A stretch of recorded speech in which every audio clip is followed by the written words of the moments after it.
Ya, baik, selamat pagi Bapak Ibu. Salam sejahtera bagi kita semua.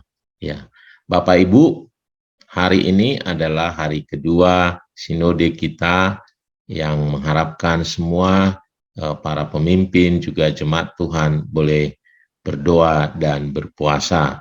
Ya, kita hari kedua berpuasa hari ini ya. Oleh karenanya saya rindu membagikan firman Tuhan mengenai berpuasa ya. Nah, tentu banyak orang mengira orang Kristen tidak berpuasa. Saudara-saudara kita yang Muslim berpuasa lalu menyatakan orang Kristen tidak berpuasa. Apakah itu benar? Dan untuk apa kalau kita berpuasa? Untuk apa? Nah, itu yang kita mau belajar pagi hari ini ya. Nah, saudaraku, di dalam firman Tuhan Matius 9 ayat 14 sampai 19 sampai 15 ini ada perikop di sana hal berpuasa ya, Matius 9 14-nya.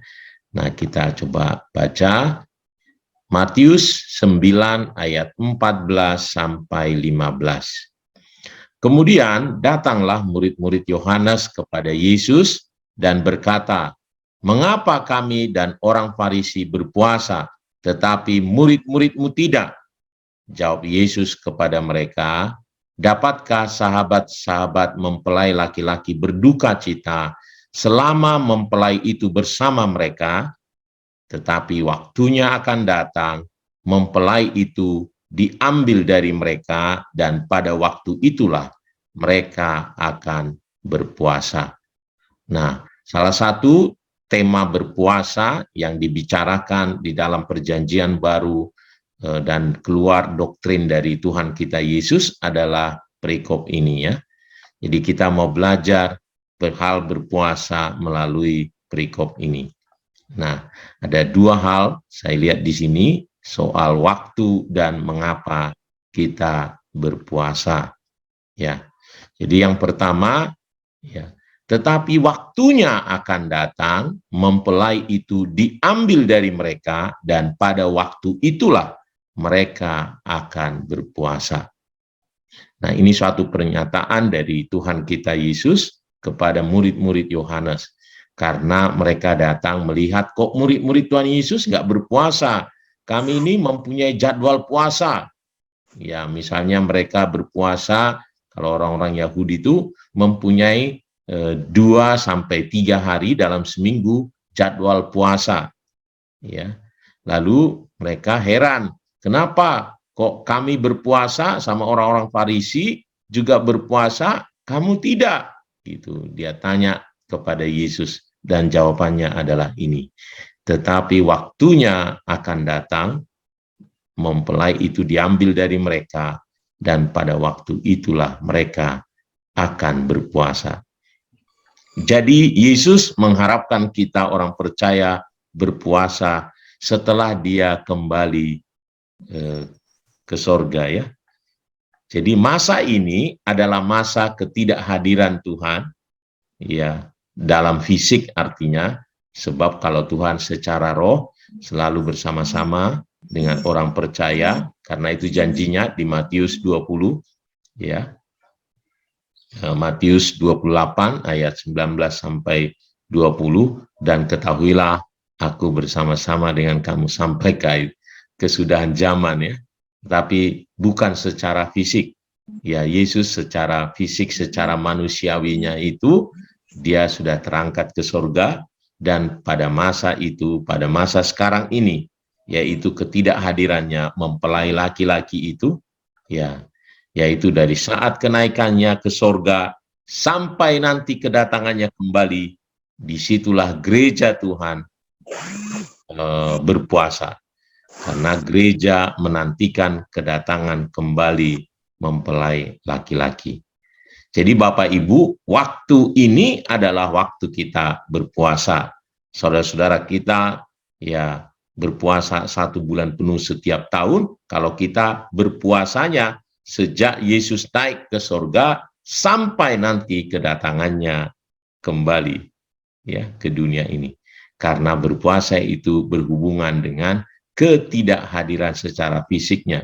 Jadi sejak Yesus terangkat ke surga, ya. Nah, jadi supaya paham waktu kita berpuasa gitu.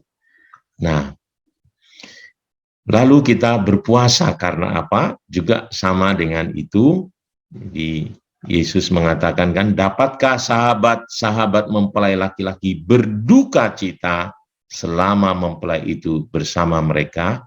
Jadi berpuasa sebenarnya adalah karena menunjukkan sebagai tanda duka cita.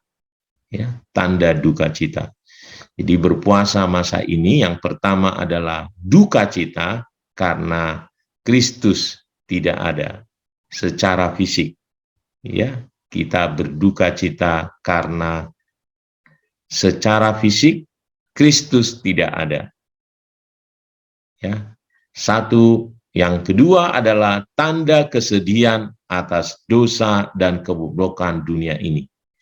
Ya, sebagai tanda kita berkabung akan keadaan dunia yang dikuasai oleh si jahat, yang bangga mempertontonkan ketidakbenaran itu, yang di mana orang-orang dipengaruhi oleh si jahat, mereka bangga melakukan dosa.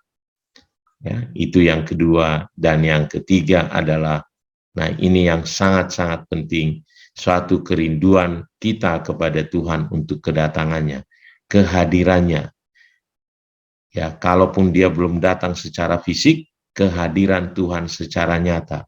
Kerajaan Allah, kehendak Allah itu nyata terjadi, ya, atas hidup kita, atas keluarga kita, atas kota, atas bangsa kita. Itu sebabnya kita berpuasa. Oleh karenanya, berpuasa menjadi satu doa, juga sering disebut berdoa dan berpuasa. Kenapa? Karena kerinduan kita menyatakan kerinduan kita kepada Tuhan supaya nyatalah kehadirannya. Dia mungkin tidak datang secara fisik, belum datang karena belum waktunya, ya, tapi pasti dia akan datang karena itu janjinya. Dia akan datang kembali ke dunia ini, menyelesaikan semua penderitaan kita, ya. Karena memang selama Tuhan tidak hadir secara fisik, maka kita terus masih tinggal di dalam tubuh kita ini, ya, tubuh kita yang fana ini. Tetapi ketika Yesus datang, nah, kita diubahnya, tubuh kita diubahkan, bahkan orang mati pun dibangkitkan, dan itu adalah sukacita yang besar. Itu sebabnya selama masa Kristus tidak hadir, kita berkabung.